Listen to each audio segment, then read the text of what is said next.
In Judaism, people gather in places of communal worship called a synagogue. And these are places of study and worship where the Torah scrolls are kept and read publicly.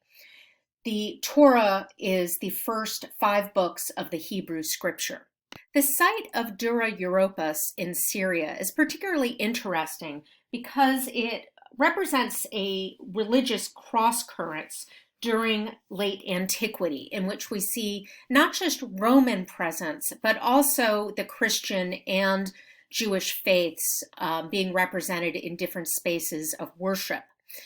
And in Dura-Europos, we have a excavated synagogue in which there are walls, painted walls that show us scenes from the Bible made by, perhaps by Jewish artists, but especially for Jewish patrons and a Jewish audience. Here I'm showing a view of the excavation of Dura-Europos.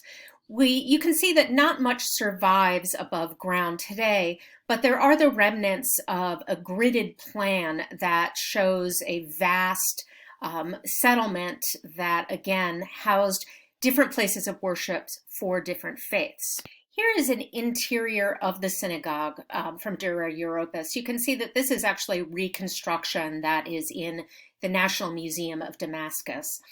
And two of the major features of the synagogue were a bench, and here they have represented kind of this ledge along the side where people could sit, and then a niche in the center of the wall that was meant to house the scrolls of the Torah. What we're seeing here is, again, a reconstruction of what the synagogue would have looked like in a time of its rebuilding in 245 to 256 CE. Previously, it was a space that was meant for only men to enter, but by this time, there were men and women were allowed to share the space for worship.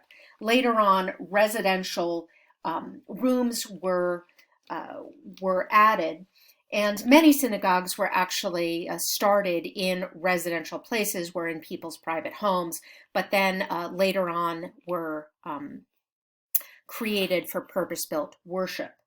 You can see that there are scenes that are organized in registers, and they are each framed in either square or rectangular frames. And they are meant to be a continuous narrative, sort of like a comic strip, so that people could visualize the stories of the Bible. And remember, this is for the most part, an illiterate audience. So imagery becomes very important in understanding these stories. Now, remember, I had said that the Jewish law forbade the representation of figures of animals or humans and any images that could compete with the worship of God based on the second commandment. And initially, scholars were surprised to find this elaborate mural series because they had assumed that the second commandment would prohibit them from worshiping images and precluded decoration of synagogues or houses of worship like this with figural scenes. It now seems more likely that spaces like this at Dura-Europos were features of many late antiquity synagogues, because, of course, we do have that precedent and that context of the Roman Empire, and people would have been very used to seeing figural imagery like this. And it, of course, helps to educate and inform the worshipers of the stories of the Bible. But this is not typical. Usually we see more symbolic representations of faith, as we saw in the catacombs, with symbols like the menorah that are meant to more generally represent the Jewish faith. But as you can see here, these walls are decorated in fresco with rich imagery. We are going to be looking specifically at an image right here that has to do with the finding of the baby Moses. Before we talk about the form and the composition, we should first understand the story that is being depicted. It shows the Moses as a baby, and we can see him here twice. And it refers to the story in which he was found by the Pharaoh's daughter. The Pharaoh had passed a law in Egypt that said that any male Hebrew had to be killed. So every Hebrew son would be killed under the order of the Pharaoh. And you can imagine that Moses's mother, when she found out she was pregnant, was very nervous about this. And then when she indeed gave birth to a son, she was looking for ways to save his life. And the plan she came up with was to build a basket. We see this little basket here. And she put her baby son Moses in the Nile River in a place where she hoped that the Pharaoh's daughter would discover him and take pity on him and adopt him. And that's what we're looking at here. We see the baby Moses, and the Pharaoh's daughter has gone out for a bath and indeed discovered the basket with the baby Moses and has decided to save him and take him home. What we're also looking at here is a moment in which, having now gotten dressed, she is looking for a wet nurse, and Moses's aunt, his mother's sister, jumps out and says, "I know where you can find a wet nurse," and she presents Moses's mother.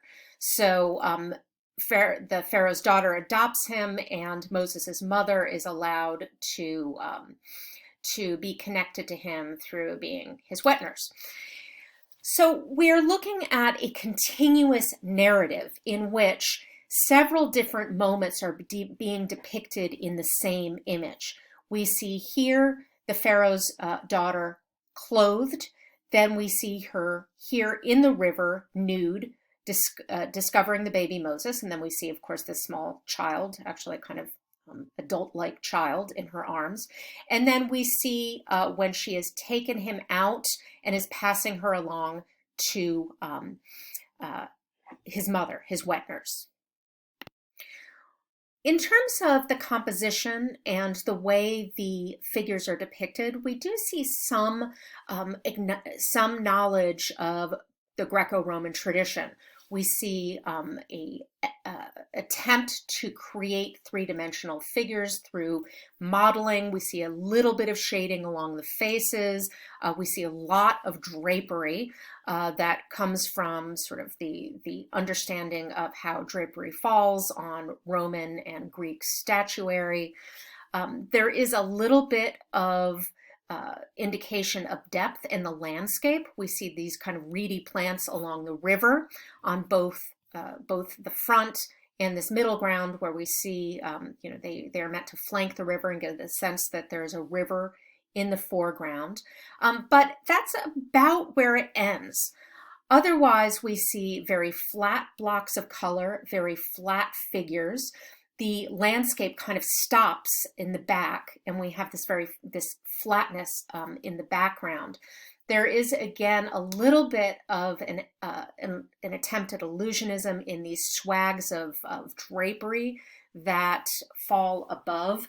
But overall, we see very linear figures that are outlined in black, filled in with blocks of color, minimal shading, and minimal attempts at three-dimensionality. We are looking at, and perhaps this is a foreshadowing of the kind of flatness that we will see as we move into the Byzantine era.